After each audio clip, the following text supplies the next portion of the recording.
Hey, mi gente! What's good, ladies and gentlemen? Today we're talking about clear hips. Now, these are some of the drills and shapings that I do with my gymnasts. If you got some favorite tips and tricks, please let me know in the comments. If you think anybody comes to mind who would enjoy this content, make sure you guys share it. All right, let's get into it. All right, so shaping's everything. Obviously, we're gonna have shoulders over the bar. Right now, she's gonna press her shoulders down. So if her shoulders are away from her ears, she's gonna have the bar about mid-thigh.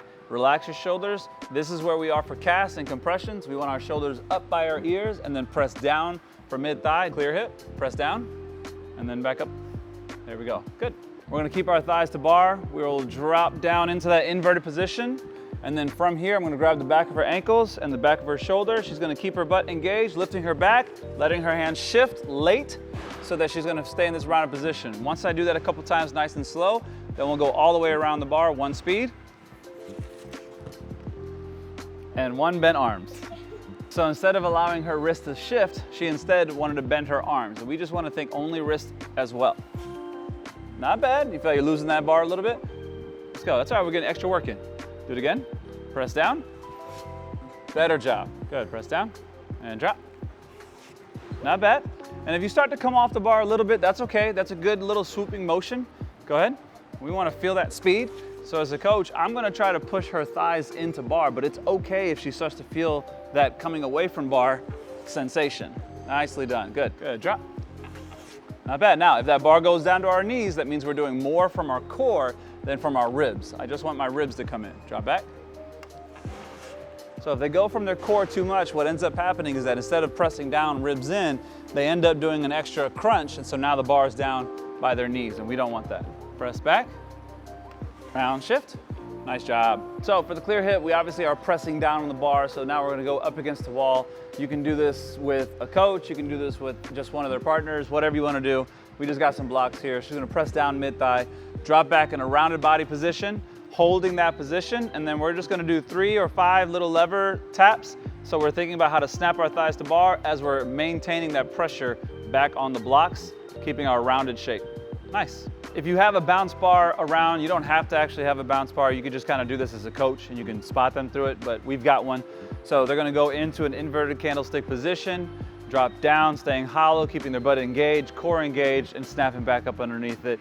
That's gonna allow them to not only feel how they should be rounded, but hopefully as well, their eyes should be on their toes. So they should be able to look underneath and see that black line that's underneath the bar as they are doing it every time. Kick up, however, hollow candlestick. Hollow candle, one more. Good, keep your butt in on the way down. Good, a little bit more, flatten out.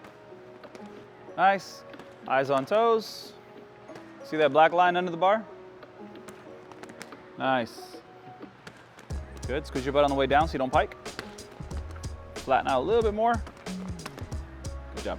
All right, so for clear hip work, we're gonna kick up the handstand in a nice candlestick position, snap down into a nice rounded shape. I prefer the head to stay a little bit more over the bar just to emphasize making sure that our shoulders come over, but the shape is here so that when I go to push, she's not budging on me. Obviously for the clear hip, we do want them to have shoulders back, but when we're coming out of a handstand, we do gotta planche a little bit first. Next, and then from that planche, then we push back. So this is just trying to get us to snap in a nice rounded shape, not push out too much. Snap round. Back extension roll to force the bar. Obviously, you first want to be able to do a back extension roll with straight arms first, and then go ahead and transition into the forcer bar. What I like to do first, break it down. We're going to slow it down. She's going to go into a pike. She's going to put her feet into my hands, and then I'm going to just say hips up. What I don't want is I don't want the hips to come up to candlestick and feet go that way because we're supposed to go this way. So from a pike position, she's going to push her butt towards my hands. So she's just doing that.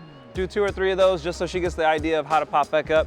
And then obviously we would just manually do it, so a little bit more spot intensive, but nice tight body, hips open, round, boom. Once they figure that out, then we stay in this laying down position, and then still with the spot, if they're not strong enough, I then let them go snap up to an extension roll. Go ahead, snap extension.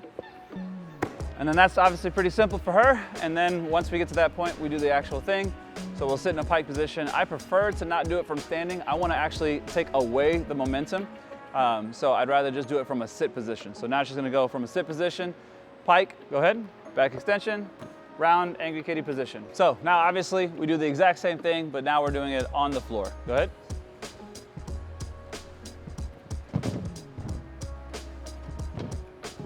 So what we're wanting to see is, as she goes, is we want to see the exact same thing that we were doing over there. Now, if the hands aren't shifted, if we don't open up our shoulders, we'll bend our arms and all of that will happen. Do the same thing. I'm gonna put my hand on her lower back as she rolls. Help push, round, angry kitty. Good, next. That's okay, went to the knees, do it again. So the good news is that your arms were locked out. She at least kept her hands shifted. So I was able to do something with her. There you go, good job. And again, you wanna obviously have them to have the amount of strength and speed that they need to be able to do it full on the floor. This is obviously for your clear hip, your clear hands, giant work. A lot of different things that you can do from here, but the biggest focus that you want is having open shoulders, making sure that our wrists are shifting, not too early. If we shift too early, then obviously we collapse. So even if we were trying to keep our arms straight, an early shift is gonna close our shoulders up, we fall forward. We don't want that either. So I'd rather have a late shift. In fact, as they go, they should be thinking as they extend that their wrists will extend or shift as they go. To get the feel of their clear hip or any other drill that's similar to this, she's going to allow her hands to be purposely under the bar. So in her head, she's going to think that she's upside down in an inverted position. So when she comes out of her clear hip, then she would allow her bar to come up, extend, press our shoulders to our ears, and then with the late shift. So what I like to do is I like to make them do it wrong on purpose. So come on down. So I'm going to actually have her come up. She's going to stop halfway. Now shift your wrist already. And then she's gonna try to hold that weighted bar and it's gonna realize it's a lot harder because now my thumb is doing all of the work, okay? Do it again one more time correctly. Ribs in, press up. Nicely done, good. Rounded, I keep saying the same words, angry kitty. I say angry kitty because it's like a cat that's like, you know, upset or scared. So you go like this. I don't say turtle. Some people like to say turtle. I use turtle as a reference of if they tuck their neck in, like a turtle disappearing into their shell. So I want them to have a neck. All right, God gave us a neck, chin up. Rounded angry kitty position. I want toes tucked under, so I don't want it here. Toes under, angry kitty position. She's gonna slide back in a nice rounded shape and then come right back up again, trying to maintain that shape. Do it again. So this is just for strengthening ribs, and you wanna gauge. Now, if she's gonna do it wrong, so she goes back, belly come down, and then try to pull yourself forward. I don't want that, right? We wanna see the angry kitty position. So rounded, we're gonna go rounded, angry, and then come back in, rounded as well. Starting with the end in mind, rounded body position. We're here thinking about shoulders back. I want my butt engaged so that my thighs are thinking about coming to the bar as my ribs are rounded in, right? So it's not the same as just crunching through my abs. I physically want to see my ribs come back in. This is my end position, right? So I'll come up, I'm gonna snap up to a hollow body push-up position for a cast, then snap round. Trying to keep, again, our butt engaged as we drop and we're here. It's okay if the bar gets pulled a little bit. Round, snap, drop, good. So again, the main focus, we want to keep our hips up underneath us. Learning that, see right now we're pushing away, so I'll tuck your knees closer to the bar. Good, and then lean back as your ribs are in. Good, that's what I want. Do it again. So we want to think knees almost going under the bar. There we go, in a rounded shape. Good, next. Up, round, snap. Not bad, you just hit your feet first. That's okay, do it again. Round, snap. Good, yeah, keep pressure on that bar. See how you're kind of relaxing first? We want to put pressure, angry kitty to angry kitty. Good, yep, right there. Good, next. Here you go.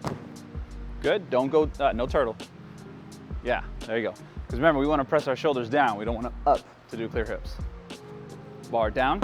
There you go, better. See how you're back here? Tuck your knees in more. There we go. Round and try to push, remember. Yeah, we want to think push on that bar. Good, do it one more time. Try to land on that position. Up. Yeah, you thought about it. There you go, good. Press it down, snap under. Not bad, can you feel it? One more time. Straight down. That's a better one. So we got our shaping for our floor bar as well as some other things. And so now to get the feel of it, they're gonna actually go from their cast, still try to snap into that angry kitty position, thinking thighs under the bar. They're gonna fall into a hollow body position. So what we're looking for here is still just a nice, good angry kitty cast. Think thighs towards bar and then drop. Very nice, good. And so what I try to tell them is that if they are finishing in a candlestick with their feet pointing up towards the bar, that's good. That means that they're getting a good drop and holding a good shape. Cast drop, good, not too bad. This allows them to get comfortable with the free fall for it. Cast round. You feel like you pushed really far away, try that again, try it again. So instead of pushing your butt back, we want to still stay on top of the bar like we were doing on our floor bar drill over there, and then we're going to snap our thighs towards bar. On top and then behind. There it is. That was a better one. Good job. Round. Nice job. Very good drop. Good. And then as they get confident, the higher the cast, the better it's going to be for them. So it's okay if it's a small cast if we're just trying to figure out our shapes. All right, so now I'm going to take them through all of the motions. They're going to go into a cast hollow body position. Cast. We're going to go angry kitty. Press down mid-thigh to our thighs, and then we're going to go from here to our thigh circle, around. Good, do it one more time. Make sure as I lower you down that you're pushing back at the same time. So I'm grabbing her legs, hands on her back, because as she comes down to her thigh, she should be falling back to my hand here. So now we're doing that spotting block drill. I'm going to adjust, hand underneath, push her thighs, 2 bar as I circle it around. Good. So now let's go ahead and go cast, drop down to candlestick all at once. So now we're putting it together. Cast body position, drop to candlestick. Good. Do it again. Feel that sensation, pressing away from the bar. Good, head in, we're looking under the bar, all the way around. Very nicely done. We can also break this down on coming out of that inverted candlestick position and then shooting back out. I'm gonna put myself over the top of the bar, grabbing the back of her thighs, drop back, press, open, rounded shape. So I'm pulling her back. Ribs in, tension. She's gonna think push back like she's on a spotting block, so I can even wait a little longer to the shape. And now I'm gonna shift and come around. Candlestick position, get them to feel that open. She's gonna rock 3 times. We're gonna go 1, 2, and then we're gonna go round 3. Woo! Yep, try it again. So this is learning how to open and come out of it. Ready, 1, 2, up 3. Straight arms, yeah. You feel how you're going straight to elbows? Yeah. Yeah, and 1, 2, 3. Not bad, good job. Trying to get the whole feel of it. We're gonna go bounce, bounce, clear hip, back up, okay? Hand on wrist, open, good. So just like spotting a giant or anything else, I'm gonna put my hand underneath the bar, grab her wrist, and so as she pushes back, I'm following her around. Go ahead, one more time. Good. Not bad, a little late on the shift. Next. First thing I really want to see is just good body shape. I'm not too worried about if they're coming up really high. I just want to make sure that they know how to drop, come around. That was a good pop open. Do it again. But then we do ultimately want to feel it. Good job. Nice work. Stay back. Good. And then back.